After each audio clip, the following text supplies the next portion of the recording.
Back in 1989, anyone who followed bull riding would have known the name Lane Frost.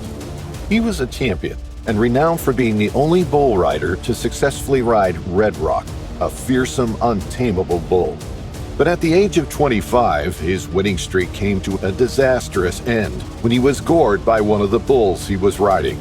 Thrown onto the ground, the bull's horn then drove through his ribs and severed an artery. Hit like and subscribe. This is Fierce. Lane Frost was an American professional rodeo cowboy. He became world champion in 1987, but at just 25 years old, something went horribly wrong. Something that would change the future of bull riding forever. Professional bull riding has been dubbed the most dangerous 8 seconds of sport in the world.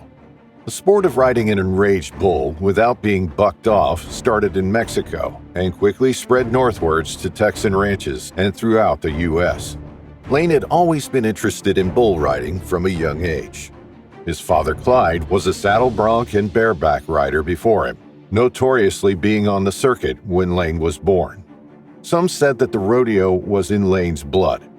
He was tough, and although he was just playing around, he was already learning the techniques of balancing on the backs of bucking animals and holding on for dear life. At the age of 10, Lane attended the Little Buckaroos Championship in Colorado. He was ready to take on a full day of challenges and secured first place in bareback riding, second in calf roping, and third in calf riding. His bull riding career was now cemented in his future. He had a hunger for more and a drive to follow in his father's footsteps. This was just the beginning. Lane went on to become high school champion in 1981 and national youth champion in 1982. Perhaps his proudest moment was taking on Red Rock, the unrideable bull. This bull had been ridden 309 times, all of them unsuccessfully. No one had managed to score on Red Rock across his 4-year career, and so he was retired. But there was talk that Lane could take on the untamed beast.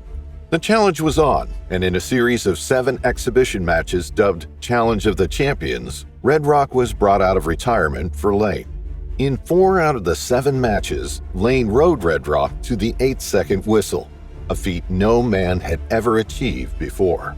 But despite being able to ride the most difficult bull previously on the circuit, Lane's demise was at the horns of another bull. In 1989, Lane was soaring, both inside the ring and out. He had married the love of his life, Kelly, and the two of them were performing as stunt doubles in a movie. He also helped to organize what is known as Bullnanza. In July, Lane decided to take some time off from his busy schedule to compete in the Cheyenne Frontier Days. Situated in Wyoming, it's considered one of the largest rodeos in the world. It attracts more than 200,000 visitors every year who enjoy 10 days of exhilarating action. It was a cool, rainy day on July 30th, 1989, and Lane was competing at Cheyenne Frontier Days. But there were things that were strange that day, things that didn't normally happen to Lane. First, they got in late from the Canada runs. Then Lane forgot his glove. As a bull rider, this key item is never forgotten. Maybe something was telling him not to ride that day. When he went over to climb onto the bull, the payphone behind him started ringing. "We better hurry, boys. That call will be for me," Lane said. Even to this day, Lane's mother has wondered who was on the other end of that phone. If Lane had answered the call, would the outcome of that final ride been different? Could delaying the start of his round by a few seconds have altered fate? Lane had already ridden 3 bulls successfully during the competition. Now he was riding a bull named Taking Care of Business, and he was doing well. The crowd cheered as he held on tight. His body was bucked and thrown about on top of the bull's back. It was just 8 seconds to glory, and this is what Lane did. This is what made him a champion. He had made the time. He had scored 85 points out of a possible 100, and all that was left to do was dismount the bull. No easy task, and often regarded as the most dangerous part of the whole sport. As he left off the bull, it bucked and he landed in some mud right behind the enraged beast. It suddenly turned around to face Lane, and in a split second, It lunged at him, stood on his chaps, and charged.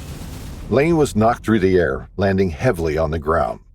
As the clowns jumped in to try and distract the bull, the animal didn't take any notice of them. It was fixated on Lane and ran at him again with its horns down. Lane could do nothing but brace himself as the bull towered over him. It then rammed one of its horns into Lane's side, immediately crushing ribs and severing an artery close to his heart.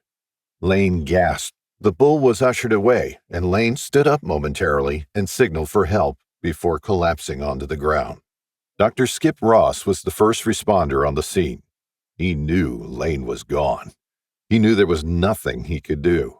It was suspected that his heart had been punctured and he was unresponsive, but Dr. Ross tried for 90 minutes to revive the young bull rider. It was only when other medics stepped in and told him it was no use that Dr. Ross admitted defeat. News got out from the rodeo that a bull rider had been killed. It sent shockwaves through the rodeo community, but worried family members stuck at home had an agonizing wait to find out who had died. Back then, there were no mobile phones, which meant that details traveled slowly, and whilst many mothers, fathers, and siblings breathed a sigh of relief that evening when the information about their loved ones finally came through, for Lane's family, it was the worst news imaginable. Frost's friend and traveling partner, Cody Lambert, designed a protective vest for bull riders to wear after the tragic incident.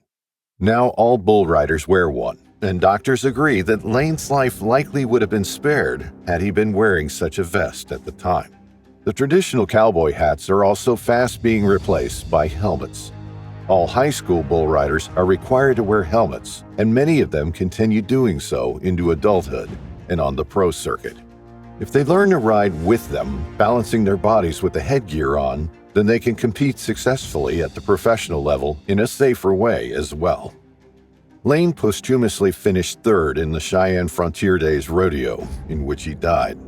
Had he lived, he would have made it to his 6th consecutive national finals rodeo, an exceptional achievement for any bull rider.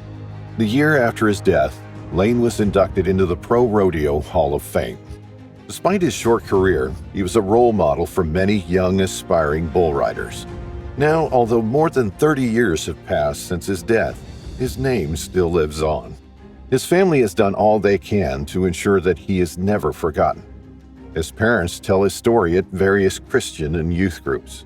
His nephew, Stetson Frost, is in charge of the Lane Frost brand, selling all sorts of merchandise.